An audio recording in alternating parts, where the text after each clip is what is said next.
What's been your proudest moment since you started boxing?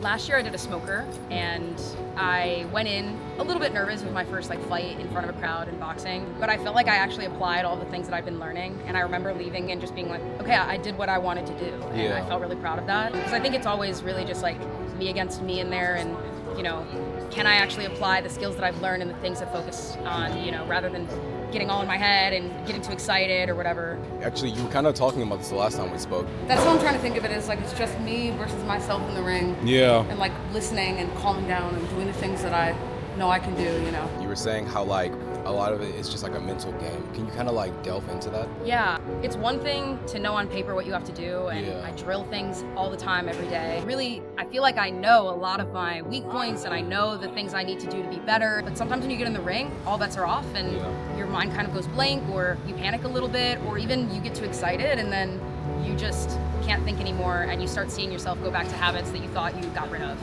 And I know that for me, sometimes I want to sort of go and jump into that aggressive thing that I know I can do. Where it's I'm just brawling, and brawling is not boxing. So I always have to be careful while I'm in there and try to really almost meditate while I'm in the ring. It's being really calm, it's floating around, it's picking my shots one at a time. I'm trying to basically look at it from the outside in while you're doing it.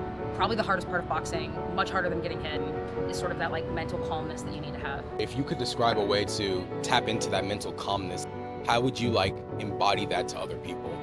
I mean, that mental calmness sort of starts to permeate in other parts of your life. I think while I box, I have to focus on being really calm, and then, when I get in a frustrating situation outside of boxing, I have to sort of remember, if I can do this in the ring while I'm getting hit, let me just take a deep breath, let me take a minute, let me look at this situation from the outside in, and then, act accordingly. I'm also a woman of faith, so I pray a lot, everything glory to the Most High, and so I really lean on that. Before I get into the ring, I have a conversation with God, or I have one coach who will tell me, sometimes I'll put my hands up too high, and he'll say, keep the praying for before and after the ring, but not inside of it.